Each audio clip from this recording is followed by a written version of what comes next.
You wanted the best. You've got the best podcast. The hottest podcast in the world. The Chris Voss Show, the preeminent podcast with guests so smart you may experience serious brain bleed. The CEOs, authors, thought leaders, visionaries, and motivators. Get ready. Strap yourself in. Keep your hands, arms, and legs inside the vehicle at all times, because you're about to go on a monster education roller coaster with your brain.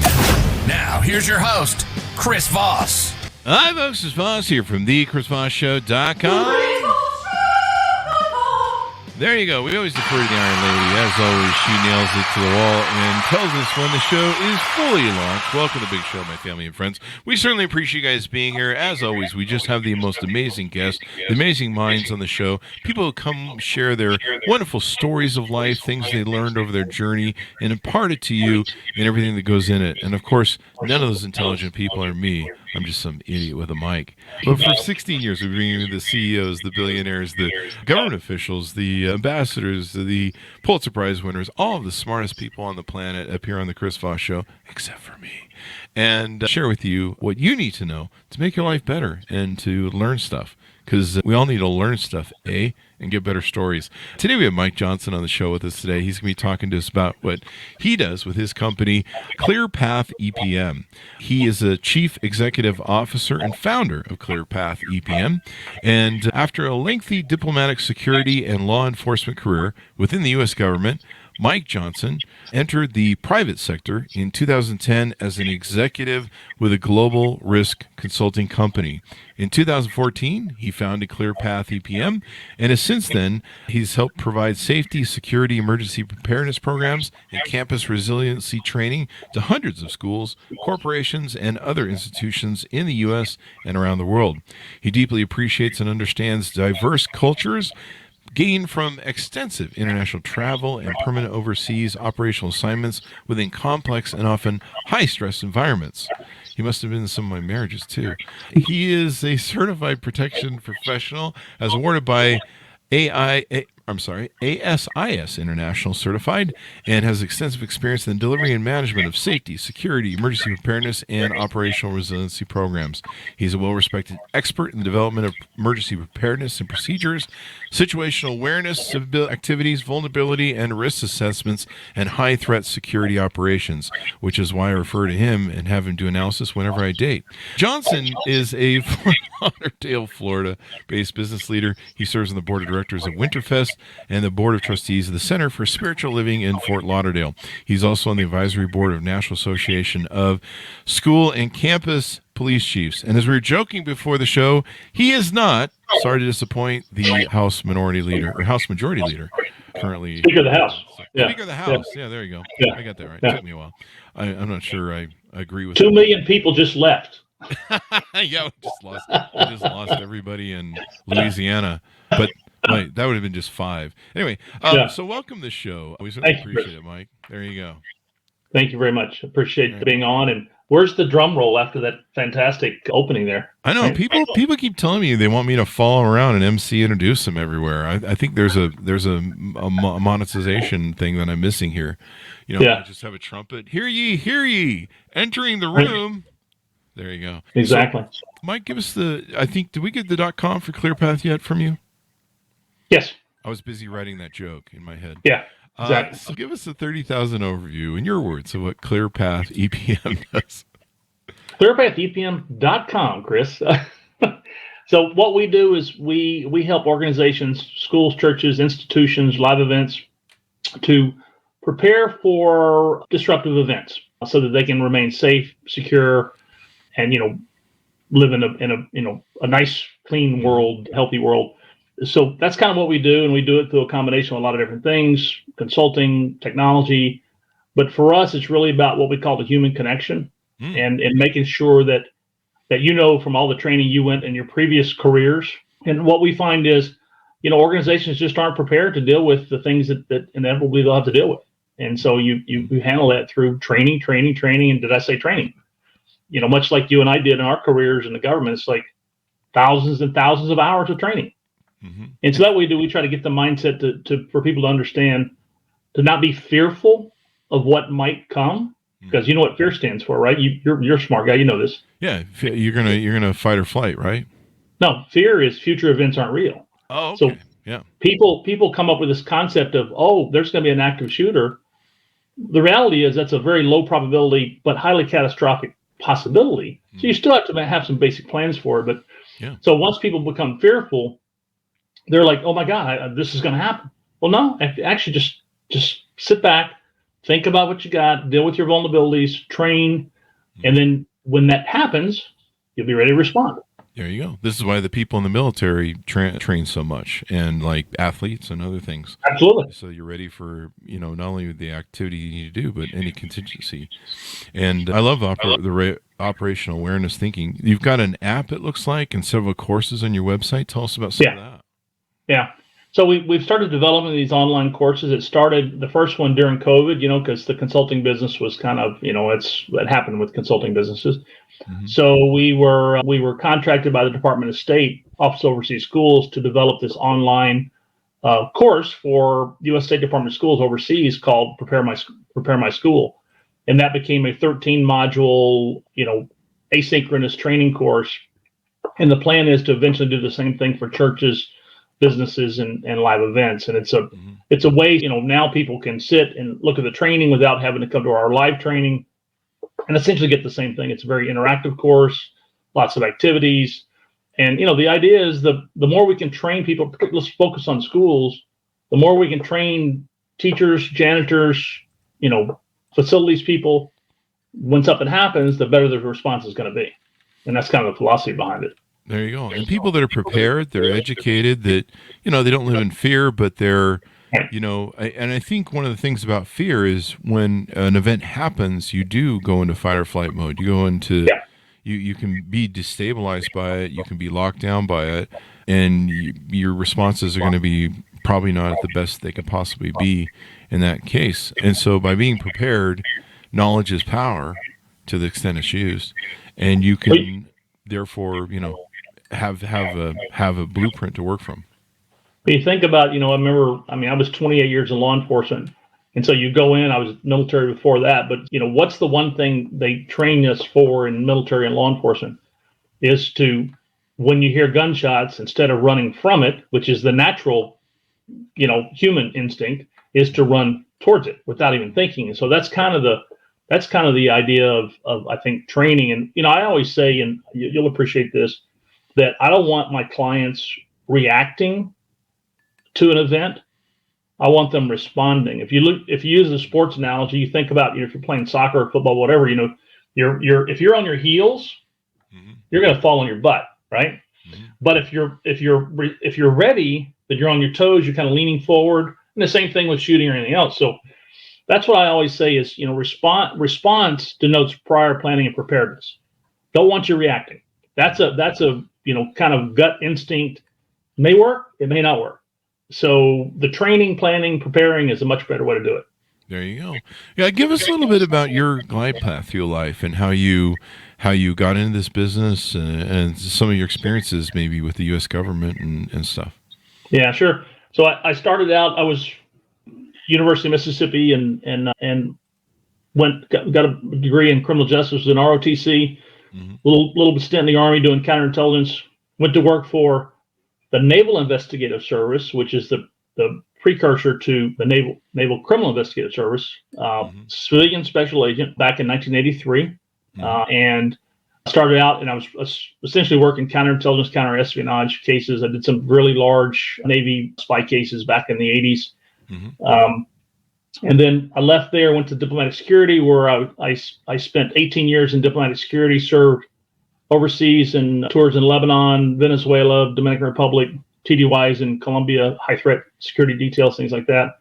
And then my last job was I was special agent in charge of the Miami field office for diplomatic security, which is the sort of the highest field, if you will, the field general, the field colonel for law enforcement in a federal agency. And then actually left and went to Department of Commerce, did a lateral as a special agent in charge of export enforcement for the southeastern United States, where I spent my last 6 years, and mostly working on counterproliferation issues with Iran, for example, and won some national level awards from the Attorney General and Department of Commerce and things, doing that kind of stuff. And then went into the private sector and kind of went back to kind of working the security stuff, those types of things. There you go. And so then you open your own firm and off you go, doing private work and everything else. So as people, analyze their threats, the world has become a more dangerous place. We've seen recently Jewish facilities getting attacked. There was one where I think someone was shooting recently somewhere, I think it was in upstate New York. Someone was shooting a shotgun outside of a Jewish church or synagogue. It's become more dangerous and more weird, and every day the news is filled with insights that can happen, whether it's your local or whether it's the world. So how does one take this in and go, how can I be better prepared? Like if I'm the average person, you talked about being ready for disasters as well. If I'm the average person, what should I have in my arsenal, or what should I have in my inventory physically or mentally to just be prepared or feel like I can respond, as you put it? Yeah. I think ultimately it comes down to that, I put tremendous, emphasis on situational awareness and communication. Mm-hmm. And so you think about situational awareness in your personal life, or, if you're traveling or something, what is situational awareness? Now, these days, everybody's glued to their phone. And, if you're walking through a mall or in a taxi or in an Uber and you're glued to your phone, you don't have you have situational awareness of, I'm watching the Chris Voss Show on my iPhone and not paying attention to the guys walking up to the Uber with a gun. Yeah. I think it's back in I think we're close to the same age, and back in the, I don't want to out you like that, but you're fine. Back in the day, we didn't have cell phones. We can admit to that, Chris. Yeah, it was great. So, it was a great time. Yeah, what happens is, they're great. There's a lot of good things come with the technology today, but at the same time, the technology is distracting us. And oh, by the way, it's also telling us all of the stuff that's happening around the world, and it may or may not be pertinent to what's in our lives. But so I think it comes down to, it's just, I don't want people to live in fear, but you walk into a restaurant, Chris, and it's crowded. What's probably one of the first things you're going to instinctively do from all those years of training? You're going to probably see where the exits are, right? Mm-hmm. But a lot of people don't. You think back to, remember in Paris, was it like probably eight years ago when everybody was shot in the cafes in Paris, mm-hmm. and they literally had the videos of people just sitting there stunned, mm-hmm. as the terrorists come up and they're shooting. It's like there's no situational awareness whatsoever. They just kind of freeze, deer in headlights. Mm-hmm. It's just really in your personal life, or if you're driving, or in your home life, it's just kind of being aware that, okay, one, there are people out there that may want to do bad shit. And, if you're in a certain neighborhood, I was just in Ecuador, and, there are parts of Quito where you just don't go, other parts you kind of be smart, and, there's a lot of things going on, but it's kind of know where you are, know what the potential is in terms of potential disruptive events, and be aware, and have a plan. I tell people all the time, it's like, you go to the mall Christmas time and you leave all your bags in the back seat of the car. More than likely, someone's going to break the window of your car and steal your bags. Yeah. Welcome to San Francisco. Put the bags in the trunk. So it's just, I just think that people, we're so wrapped up in technology and what's going on in our lives, we don't stop to think about, we don't have to be a victim. Mm-hmm. I talk, soft target, hard target. Soft target being the one who's in the iPhone. The hard target is the one who's looking around, spotting somebody. I got you, buddy. So you're a little bit harder target. And so most of these are targets of opportunity. They're going to go to the lesser of the less prepared. Right? Yeah. You bring up a good point. They know how to look for a mark, right? Absolutely. And so they're looking for the peer person who's probably weaker and out of touch, and maybe not someone who's just someone who's weaker, but the person who's aware, looking. I've been in situations where I've given someone the stink eye to let them know that I see you, and I'm not the sort of guy you want to fuck with. Yeah, and they know, and they'll recoil, because I have a good resting bitch face, evidently. Yeah, I have that working for me. Well, but even that, I mean, stink eye, or you think about if you're walking down the street and there's we can't say homeless anymore. I'm not sure what the right word is. Just say someone who doesn't have a home is is on the street, and what did most people do? They ignore them, right? Mm-hmm. And so what I do is I say hi, because one, they know that I see them there. Yeah, good point. And so so it's a nice thing to say, but it's also less likely they're going to come after me. He's like, well, this guy's aware that I'm here. Mm-hmm. So it's just, it just, you turn that, so you can do the stink eye, or you just do hi. Yeah. The Kelly from LinkedIn brings up a good point. Being aware of your surroundings is key, especially if you're a man. As men, we're the provider protector class, at least, us older generations are. I'm still wondering about the newer generations. But I mean, that's our mandate as men. And, usually when you're, I come from that old school thing where if you're walking down the sidewalk with a woman, you move her to the inside of the sidewalk. You have an operational awareness of who's coming up to you, who's walking up behind you, who's coming forward and might be moving up and switching gears and moving up behind you. Just knowing and reading the room and seeing who's there and just basic security. But, you bring up a good point. A lot of people are just lost in their phones. They're just, they're just in their own private Idaho. And I've seen the guys, I think it's in other countries, where they have the phone snatchers, where if you're sitting in your car in traffic, looking at your phone like this, they have guys that will come on bicycles and just grab it and, in your hands and go. They'll hunt you. Remember, it used to be, probably like in New York and places, it would be the gold chain. You'd have your window down, and they'd come by and snatch the gold chain off your neck, with the window down. Mm-hmm. And now, because I just got a new, iPhone, that's $1,000. Yeah. And even my old iPhone I traded in they gave me $900 refund, rebate. So these phones are worth a lot of money. Mm-hmm. Why just, grab your phone. You're going to get probably $300, $400 for it. Yeah. Yeah. And that's more valuable than what's in your wallet, more than likely. Yeah. Except for you. Except for me, of course. Yeah. But I don't keep. I do carry a lot of cash from time to time when I'm doing events or something. I think I just outed myself. You did on international audience. You just outed yourself for carried a lot of cash. You still have to take it from me. So there's that. Well, that's what. But you also said earlier the stink eye. So it's like, Yeah, I somehow I've had the ability. I'm a big guy too, so I'm 6'2". And I'm kind of fat too, if you haven't noticed. Not surprising anybody. Dude, I'm not. There's no judgment coming from me. And so I can come across as surly, and I can dominate with my height. It's kind of an interesting thing. And also I have this ability to come across, especially in private life, like you do not want to fuck with me. I'm nice as hell, but I will rip your arm off and shove it down your throat. And I'm actually looking for that opportunity most times because I'm just, I don't know. I like being nice to people, but I have this rule: be mean, be vicious, be nice to the nice people, be viciously fucking mean to the mean people. So I've just been too nice all day long. So if you want to screw with me, I don't know. Let's see who wins. Well, but the interesting thing is that you don't walk around in fear. No. Because but it's not. That it could possibly happen, but you're prepared because you've had years of training. You know what to do. You're a little heavier and a little, maybe a little slower than you were 20 years ago on the job, but that's okay. We all are. I mean, it's like, I still have my cat-like reflexes, by the way, but just saying that's for me. There you go. Well, you're probably in better shape than I was. Me, I'm just gonna, I don't know, breathe on them and fart in their face, and I don't know. Having the weight helps a little bit. People can see you're a big guy, and if they're a little guy, they're just whatever. With the safety platform that you have, what are some ways? I notice there's courses there and different things. Imagine they're targeted from anywhere to the individual to the corporate. Tell us about how those work and how those can empower people.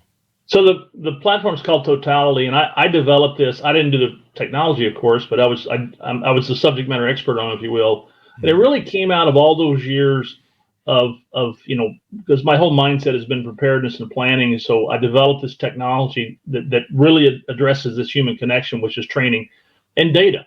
And you think about when you were on the job and you would do a drill or training, it could be firearms quals or tactics or whatever.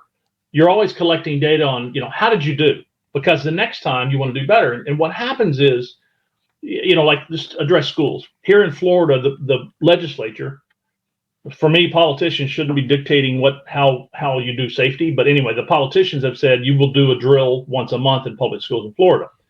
So what happens is they're just sort of going through the motions. Well, okay, we got to do a lockdown. They're not getting better. They're not collecting data. They're not actually thinking about, why are you doing that? You're doing that so in the event some idiot comes to your campus, you actually know what to do, as opposed to, well, the government said I had to do it. What we did is we have this platform so you can actually collect the data and be guided on what the proper recommended practices are to do a lockdown or do a lockout or clear the halls and the various, evacuation, things like that. And so the whole idea was to give information that is based on analysis of events and, best practices, recommended practices, things like that.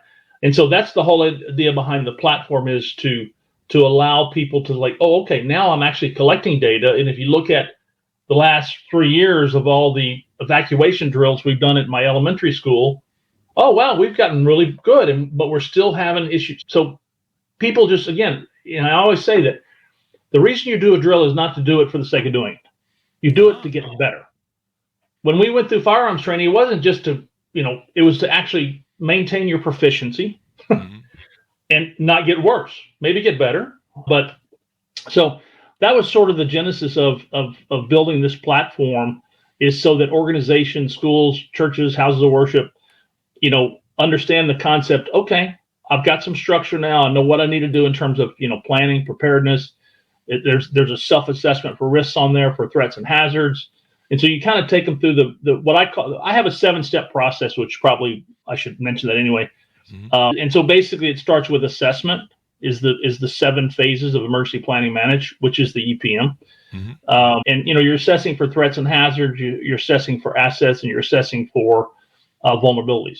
And you think about in terms of, if you were to take a Venn diagram of threats and hazards, assets, and vulnerabilities, and in the middle is risk. The only way you can lower risk is to deal with vulnerabilities. Threats and hazards are consistent, assets are consistent. So if I'm going to lower risk in that Venn diagram, I have to address vulnerabilities. So you have to know what your weaknesses are, and then you have to strengthen those weaknesses. There you go. And then part of that is, you can't strengthen them. Right. And so part of that is the whole training, understanding, wow, what potential threats could my house of worship face? Yeah. And then how would we counter that? And it ultimately goes back to situational awareness, those, all the standard stuff. So that's why we built the platform. There you go. I mean, even as early as with our companies in 1988, 1999, there was starting to be the shootings at the office and stuff. And so we had to start thinking about these sort of things. A lot has changed since then, 9/11 and everything else, and all sorts of wars. What are some safety measures that we're in the holidays right now, for those of you watching on YouTube 10 years from now? What are some of the safety measures that we need to be concerned about maybe during the holidays at this time? Well, just don't walk around with a whole wad of cash, Chris. Damn it. Damn it. Kelly already said, or let me see if I can pull this up here. She said, way to tell us when to roll you, Chris. Next thing you know, you put your itinerary out on LinkedIn or something. I only do that when I go to Vegas. Let's put it that way. So if you want to roll me in Vegas, good luck. There's 1 million cameras and security guards. Have fun with that. So the same things apply. It's you just know that at the holiday time, there are going to be people who are looking for opportunities, right? And so they're going to look for the person who's completely unaware. They got their head in their phone.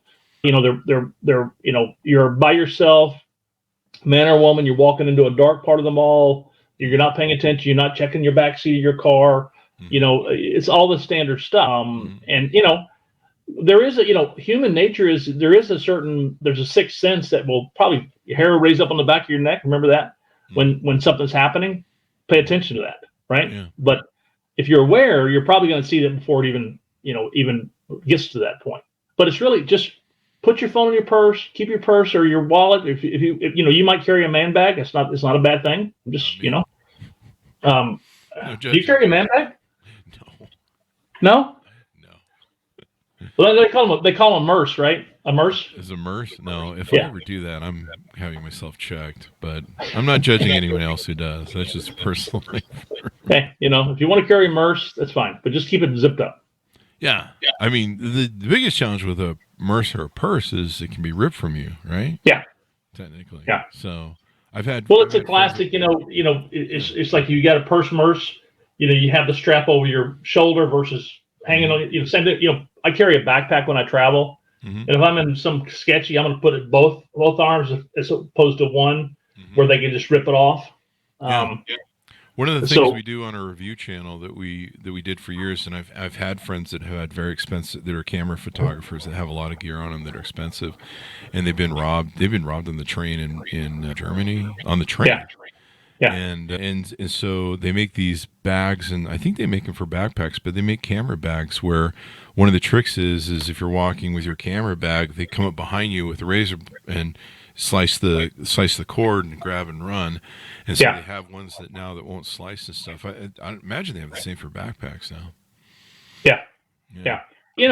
Ultimately, it's hard to figure out, what every situation is, but it's in the news. If you're traveling to New York City and you're going to be in Times Square, Google it and you'll probably see tons of stories about the what not to do in Times Square. Yeah, I go to New York just to get mugged. I think it's a welcoming committee, actually. Yeah. Okay, something, I don't know. Or at least it used to be. That's kind of an old joke, actually.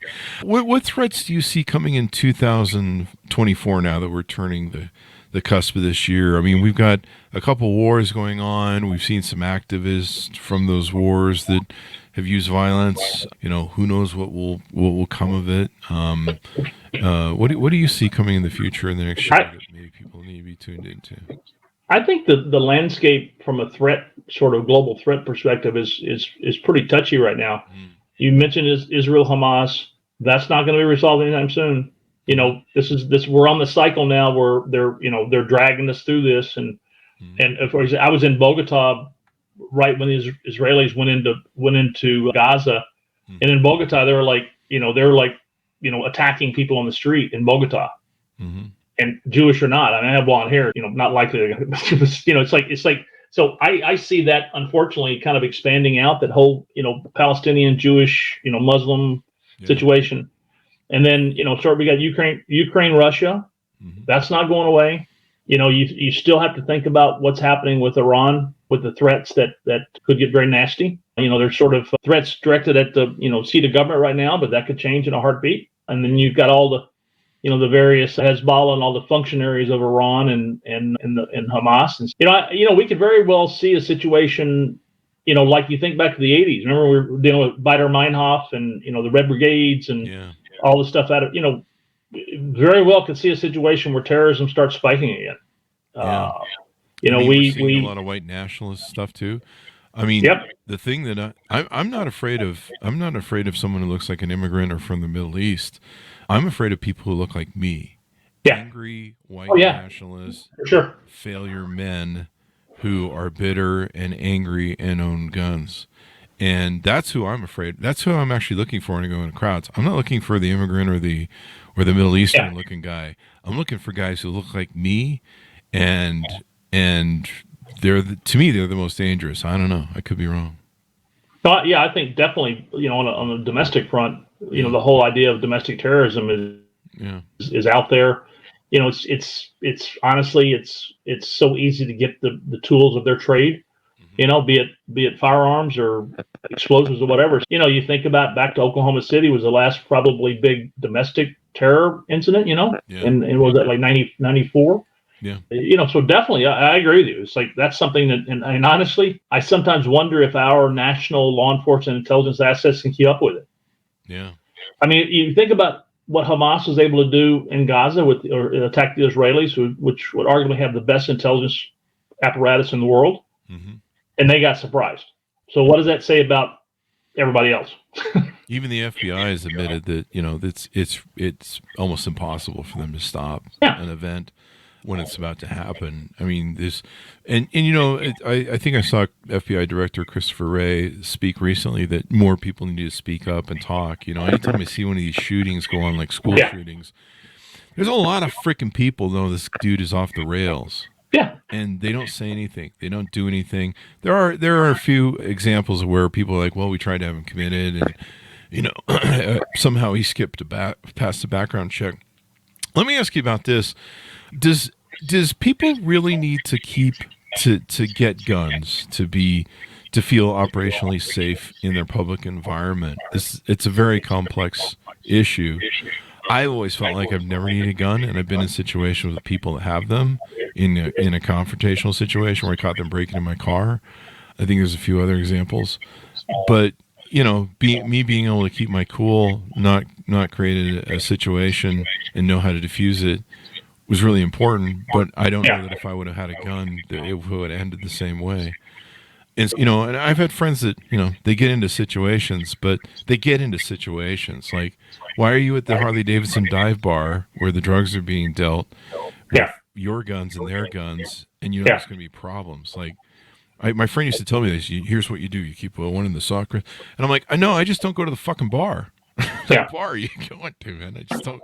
I'll confess. I've been off the job. I retired 13 years ago, and I carried a gun for 28 years every day of my life for 28 years. Mm-hmm. I retired. I haven't touched it, and I won't, because one, it's a skill based thing. And I always tell people, if you want to go get a concealed weapons permit, or if you're in one of the what's it called, the constitutional carry states, there's 26 or 27 of them now. Mm-hmm.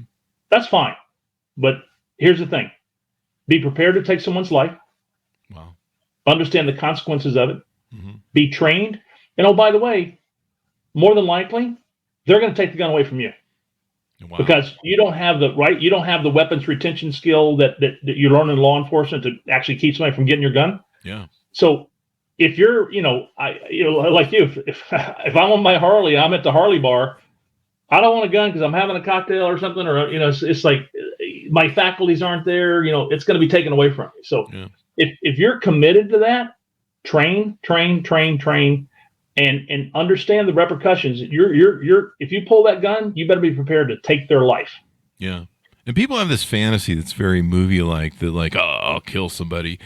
And well, that seems nice. I mean, if I ever killed somebody intentionally or by accident, it would haunt me for the rest of my life, but it might be built a little different. Knowing that I robbed some of their life by accident or by intention, well, it depends on which enemy it is. I'm just kidding. But no, I'm just being funny, folks. But one of the other problems you have that I never hear people talk about this when they're arguing about guns and safety and blah blah blah, is they never really talk about the civil lawsuits. So you may take someone's life or you may maim them, but I mean, these days the guy who robs your house, if he twists his ankle on your floor while he's breaking through your window, he's going to sue you for it. Yeah. And the wrongful death lawsuits that you're going to spend and attorney's fees and everything else, even some of these high profile cases where you've seen guys get off being innocent for, shooting some people in an event or something. Even if you're the good guy with the gun, when you save the day or something, you're going to get freaking sued, wrongful death suit. And you're going to spend millions probably in litigation and assets and, between that and the other thing. So, I think your idea of being situationally aware, not going into certain areas, not getting into certain things, like my friend, he would always be like, what are you going to do, Chris, if you ever get jumped into a dark alley? I don't go into dark alleys. Yeah, exactly. I don't go to your Harley Davidson bars. They're good people, but hey, I know what happens at those parties. Everybody's got to sleep in a tree if you pass out. I know what goes on at those parties, but just don't put yourself in those situations. I think you'd be wise. What about home protection? What are some of your thoughts on protecting the home? Because one of the problems is too with guns at home is usually, what is it, like 7 times out of 10 or something, someone in the house will end up finding the gun and using it themselves. Right.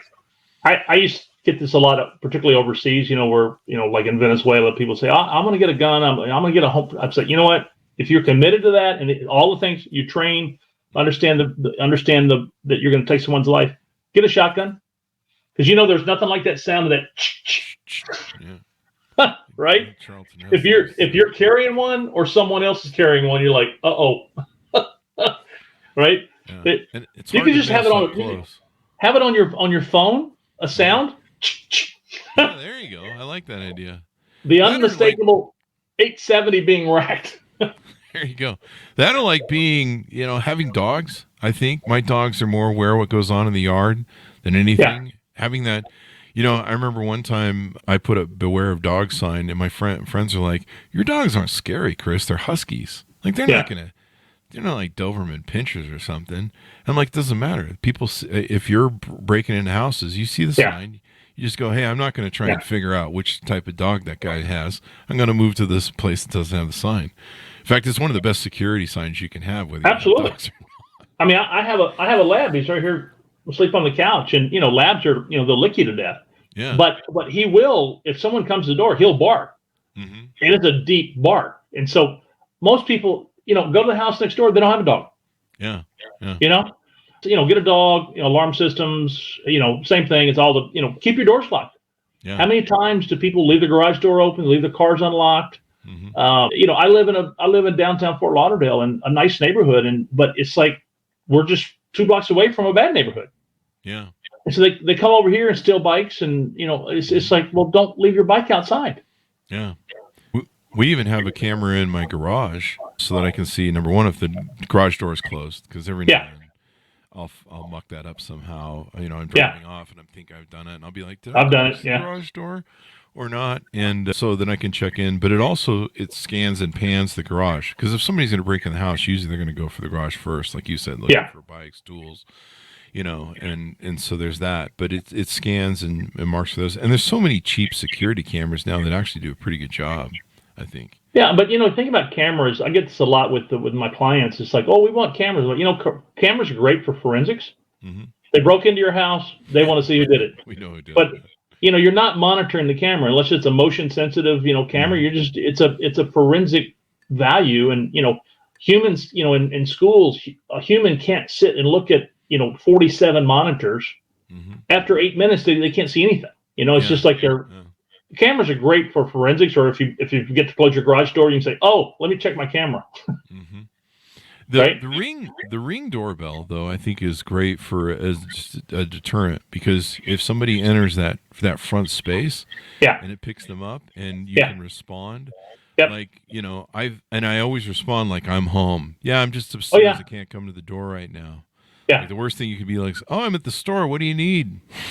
Yeah.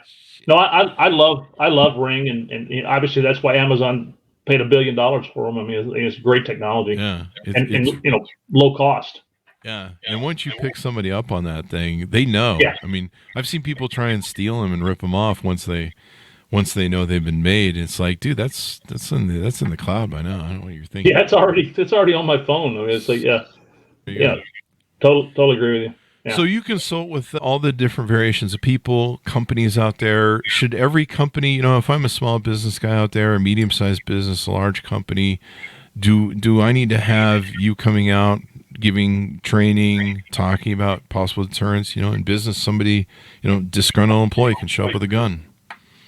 Absolutely. I mean, you think about, think about the preparedness side, and you may know this, OSHA, Occupational Safety and Health Act requires businesses, I think over 10 people have to have some type of emergency preparedness plan. Oh, really? They don't enforce it, but the government at any given time, there can be a new politician that says, I'm going to start enforcing this. Basically all organizations should have some semblance of a active shooter, active assailant, emergency preparedness plan, and that's what a lot of what my program does. But yeah, businesses and houses of worship. I'm doing a training on the 20th of January here in South Florida for houses of worship on church safety, because hey, if people can attack the Capitol, then they think nothing about attacking a house of worship, which is to me is nuts, right? Yeah, those have become a huge target. In fact, I think most churches now have a security team on site, a voluntary security team of their members. I run it for our spiritual center, and it's the same thing. It's we have a large LGBTQ community, and we have a community that is vulnerable. Yeah, it's true. People ride around with the Trumps, the flags, and they're and they're like taking targets. So it's like, if you're a little bit on the left, left of center on your sort of liberal, thinking, it goes back to what you were saying about the ultra right wing threats. There you go. And Right. I think too, have a situational awareness makes you aware of people that are casing a joint, which is, I don't know if you want to explain what casing a joint means. It sounds like a movie term. It is a movie term. It is, yeah. I mean, they're basically, we used to call it pre-operational surveillance. Yeah. Where that came from the terrorists. Where that's how you would pop a lot of terrorists, is they would literally have to, before the days of phones and cameras, they would literally have to sit outside your residence for 6 days to get your patterns down.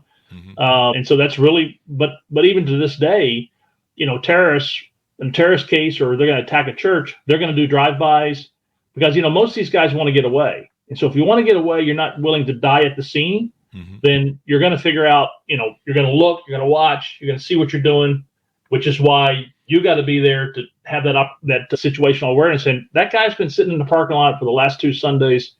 I wonder what's up with him. Yeah. Yeah. Watch who's following you in a car. I'm not like totally paranoid, like, I don't know, some people on some TV show, but I do, I watch sometimes if there's a car that appears to be following me and turning with my turning. Like the other night, I think I was coming home. It was late at night. And I thought it was interesting that this car was making all the same turns I was, turned down my main street, then turned down the street where I'm about ready to turn into my home. And I remember thinking, this is kind of interesting. And what was weird was they pulled off to the side of the road and stopped. Yeah. Like almost to watch where I would go in. And my little spidey sense just kind of went, I don't know about this. It's kind of interesting. And maybe you should just do an additional drive around the block instead of stopping where you're going. Now, I don't know. That may have been paranoid.